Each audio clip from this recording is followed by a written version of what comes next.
अब तो इंटरनेशनली भी ये माना जाता है कि पाकिस्तान की जो टेक्स्ट बुक्स हैं they are full of hate, जी। Specially against Hindus. इन बच्चों को भी तालीम यही दी गई होगी कि इंडिया हमारा दुश्मन है। वो ये देखेंगे कि बच्चे ये लिख रहे हैं कि हमारे मुल्क में जन्नत को काबू करके बिजली बनाई जाती है। और लोन्स, इंडियन बैंक्स जो हैं लोन्स देते हैं स्टूडेंट्स को बाहर पढ़ने के। हमारे यहाँ क्या, जब तक बच्चे के बाप के अकाउंट में 25 लाख 2 साल के लिए फ्रीज नहीं होंगे, वो ऑस्ट्रेलिया में एमबीए नहीं कर सकता। कि आने वाली जो जंगें हैं वो मैदान जंग में नहीं जीती जाएंगी, वो असले के साथ नहीं जीती जाएंगी, वो नॉलेज के साथ जीती जाएंगी, तगड़ी इकोनॉमी से जीती जाएंगी। कितने आपके ख्याल में पाकिस्तानी आए, फेलोशिप्स हासिल की, पढ़ने के लिए आए, उनका फोकस नजर आया? वो एग्जिस्ट ही नहीं करते हैं। एग्जिस्ट ही नहीं करते हैं जी। हम तो कुछ बनाते ही नहीं, हम सिर्फ बेवकूफ बनाते हैं। लोगों को हैरत भी कहते हैं कि आमिर साहब इतनी खिदमत करी है हिंदुओं ने उर्दू जबान की। मैंने कहा जी बिल्कुल की है।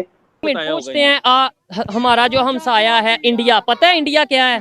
मुल्क है। क्या है? अच्छा है, बुरा है, कैसा है? बुरा है। अच्छा बुरा है, आप बताएं। 4000 वर्ड हिंदी और संस्कृत के मुसलमान उलमा ने और जो अशराफिया थे उन्होंने निकाले ताकि उर्दू को इस्लामी किया जाए। इतनी महंगाई बढ़ गई, किधर घी किधर पहुंच गया, आटा मिलता नहीं है। बच्चा जब कल को बड़ा ऑफिसर बनेगा तो टैक्स लेने के लिए गवर्नमेंट सबसे पहले आ जाएगी। आमिर साहब इंटेलिजेंस ब्यूरो में रहे 1990 से लेके 2001 तक, और अब ये एक रिसर्चर हैं और तालीम इनका ख़ास मैदान है। तो आमिर साहब, पाकिस्तान में तारीख़ जिस तरह से पढ़ाई जाती है उस पर बहुत से सवालात उठते हैं। अब तो इंटरनेशनली भी ये माना जाता है कि पाकिस्तान की जो टेक्स्ट बुक्स हैं they are full of hate, specially against Hindus. जी। और प्रोफेसर के अजीज़ हमारे एक बहुत ही एमिनेंट हिस्टोरियन थे जिनकी हाल ही में डेथ हुई है, वो भी इससे बहुत नाला रहते थे और उन्होंने किताब लिखी द मर्डर ऑफ हिस्ट्री। जी बिल्कुल। और वो बड़े हैरान थे। वो कहते हैं जब मैंने ये कॉलम लिखना शुरू किया, पहले वो अखबार में सीरियलाइज हुआ, फिर बुक फॉर्म में आया, कि मैं समझ रहा था कि फ्रंटियर पोस्ट में जब ये मेरे चीज़ें छपेंगी तो एकदम कोई इनकलाब आ जाएगा, लोग एकदम परेशान हो जाएंगे कि हमारे बच्चों को क्या पढ़ाया जा रहा है। लेकिन कुछ भी नहीं हुआ।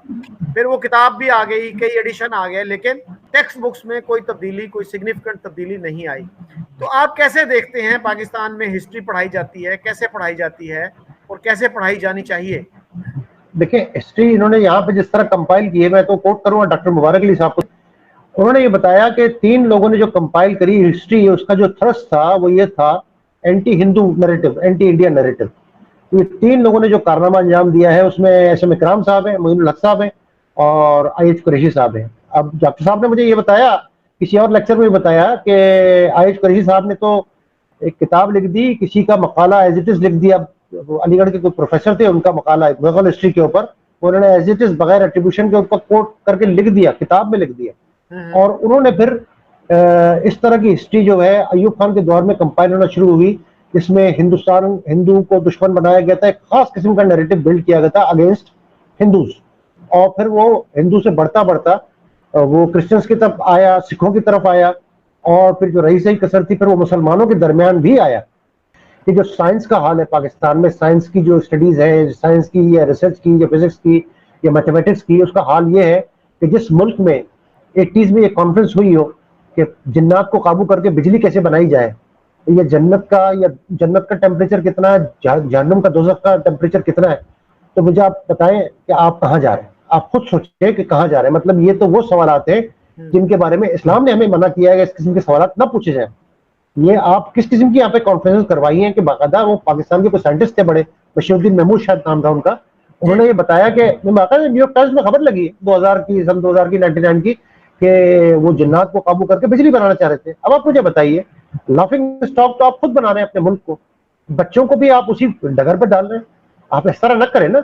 बच्चों को जब तक आप इंडिपेंडेंट थिंकिंग, आप देखें, अगर आप बच्चों को ये कह दें कि जी आपको हमने एक टॉपिक दे दिया हिस्ट्री का, ये किताबें हैं, आप इनसे कंसल्ट कर आप हमें अपना एक स्टडी बना के दें या रिसर्च पेपर फाइल करें या असाइनमेंट फाइल करें, इस तरह आप बच्चों को एजुकेट करें तो बच्चों में पढ़ने का रुझान आएगा। वो तोते नहीं बनेंगे, वो स्कॉलर्स बन के निकलेंगे। अब आपने बता दिया कि ये इस तरह हुआ, इस तरह हुआ, इस तरह हुआ। अब किताबें अवेलेबल है, बच्चा जब देखेगा कि चलो जी आपने मैट्रिक कर लिया, इंटरमीडिएट कर लिया, मास्टर्स बीए कर लिया, मास्टर्स और पीएचडी जब आती है तो फिर दुनिया भर में आपकी पीएचडी की क्या वक़्त रह जाएगी जब वो ये देखेंगे कि बच्चे ये लिख रहे हैं कि हमारे मुल्क में जन्नत को काबू करके बिजली बनाई जाती है, तो फिर क्या रह गया? ये तमाशा हो रहा है इस मुल्क में। उन्होंने वो मतलब अब इसको मैं क्या कहूँ, अब इसको रहने देते हैं, अब क्या मजीद बात करूँ, यही एंड है। बताइए बताइए। अब वो जब आप अपने कुलियात इकबाल के अंदर गुरु नानक की तारीफ लिखी है, श्री राम की तारीफ लिखी है, तो अल्लामा इकबाल के मुख्तलिफ स्टेजेस आते रहे, तो लोगों को चाहिए कि पूरा अल्लामा इकबाल पढ़े। और जो बात आपने कही जावेद अख्तर साहब के नाम से कि उर्दू जबान सेकुलर जबान है, बिल्कुल सही कहा। आप देखिए कि नवल किशोर प्रेस, मुंशी नवल किशोर लखनवी, उन्होंने कितनी खिदमत की है उर्दू जबान की। वो हिंदू थे तो सेकुलर हो गई ना जबान, मजहबी जबान तो नहीं है ना।